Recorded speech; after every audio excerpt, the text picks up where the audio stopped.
The following is a special presentation of Tony Kurre Radio.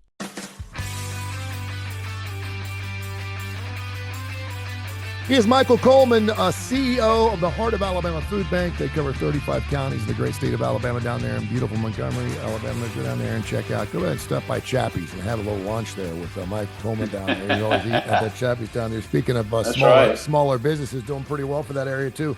Something that's really interesting to businesses, and it's really we could do a whole mission minded on this thing, but branding. Everyone talks about branding and how. To build a brand takes some time. To break a brand down, sometimes it can happen overnight. Just look at the P. Diddy brand right now. Just think of all the things that he touched. Think about all the things he touched. Everything that P. Diddy came out was gold. It was fantastic. It was great music. It was great clothes. It was great everything. And now the entire brand is shot to hell and back and will never come back. But when you're talking about non-for-profits, branding means something else, means something different. Talk about that a little bit. Yeah, well, it includes a lot of that, but like when I came here, we were the Montgomery Area Food Bank, and we needed to be rebranded. Lots of times, it's nothing that the organization per se does or doesn't do, but over time, sometimes you just need a freshness, and because if you've been around for 40 years, and a lot of food banks now, we're coming up and next year going to be hitting our 40th anniversary.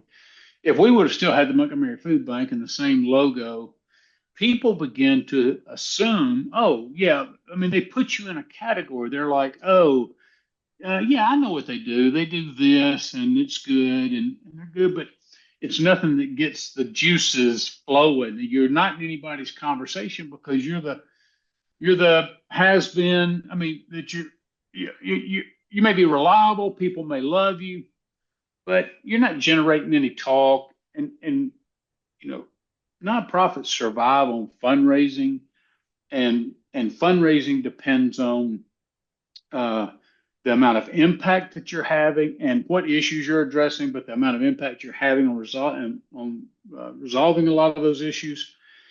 And lots of times. Sometimes you just need to get back into the conversation. So sometimes a rebranding, and that may just be an update of your logo. Of course, we updated our logo along with the whole designation to get away from the Montgomery. The idea that we were only in Montgomery rather than across 35 counties. But it was even more than that. When you talk about branding, you want to make sure that your brand. So there's the branding where people see your logo. So you want to get that out as often as possible. But when they see your logo, it's very critical that they associate that with quality. Mm-hmm. And you want to get that. So that means if your name's on it, everything has to be excellent. And I'm not talking about in a fake way, like I'm talking about in a real way. So for instance, when we say we're feeding hope by fighting hunger, this is the Heart of Alabama. And if you're watching on video, you can see our tagline and our logo that I keep up there. If a volunteer comes in, they've got to have the best experience. So they've got to actually do something that's meaningful. We've got to communicate to them. It has to be enjoyable. They have to leave there saying, wow, I am impressed at what they're doing. The facilities are kept clean. They really care about the people they serve. And so that all gets wrapped up into the logo, at least to that one person who leaves there. And so when you do that over time and you're constantly stepping out and you're being innovative, then the logo speaks to all those things after a while. Because when you look at that, they're like, oh, Heart of Alabama. Man, they're always in the news. They're always doing something. They're always hitting new.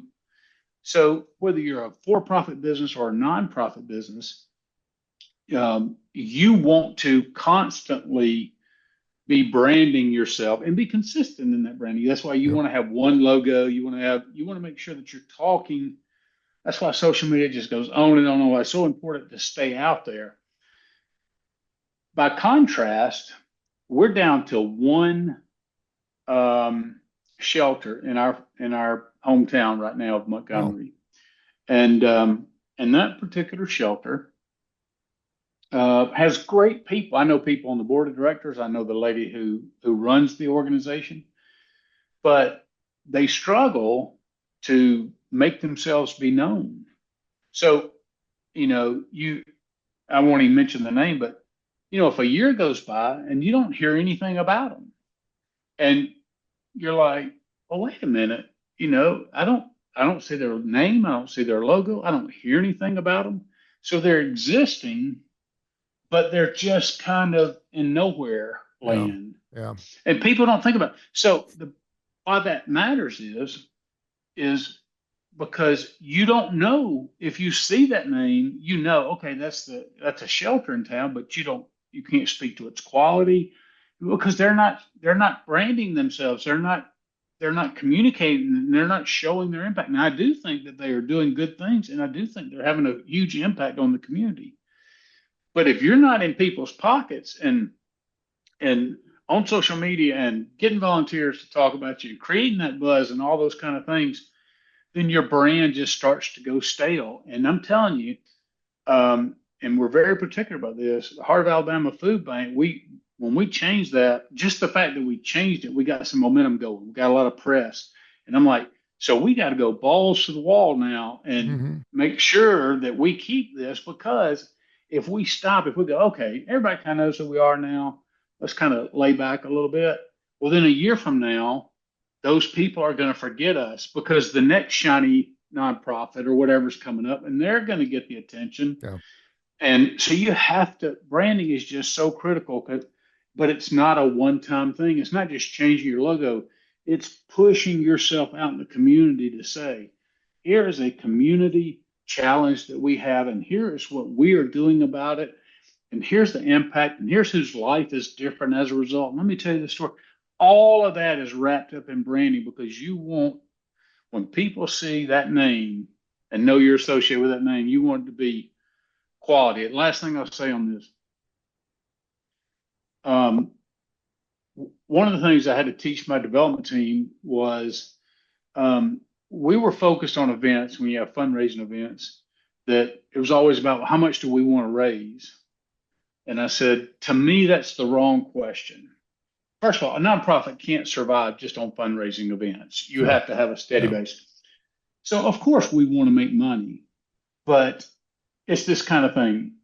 If you want to get a T-shirt that you're going to hand out that you want people to wear, so even our volunteer, we give all our volunteers a T-shirt, and I said, now we can get some basic T-shirts for $6 a piece that nobody's going to wear, or we can create walking billboards by spending $3 more per T-shirt and getting a comfort color T-shirt hmm, that's really comfortable, that will last, that they're going to wear out when they go out to buy groceries, and it's going to say I volunteer with the Heart of Alabama Food Bank.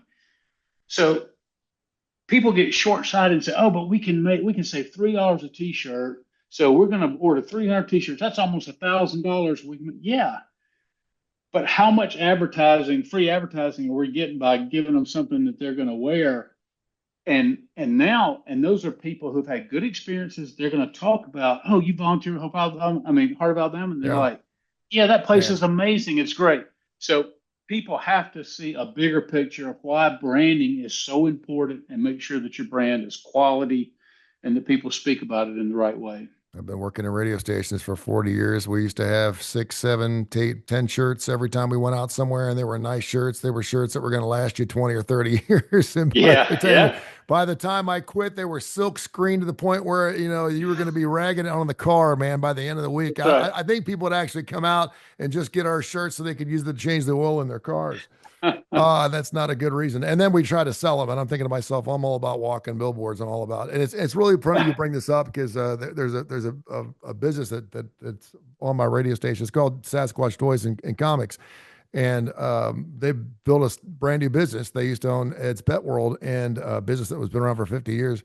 And I went out to his store yesterday for the first time, It was incredible. It was amazing. But Yeah. there was a Darth Vader standing outside the door with a little light that was blinking. It said open on Citation Lane in a home one. I was like, dude, if people knew where you were at, you would, I mean, it had everything. It was amazing. I was overwhelmed by everything. And he's like, we need to tell people where we're at. And I was like, yeah, I said, location, location, location. But to your point, it's just, I mean, once you got inside the store, man, you're branded, but baby, it's hard to get those people in there.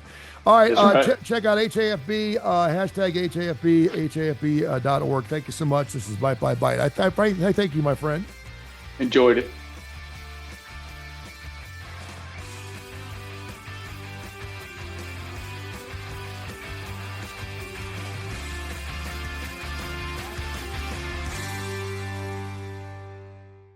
This has been a special presentation of Tony Kurre Radio.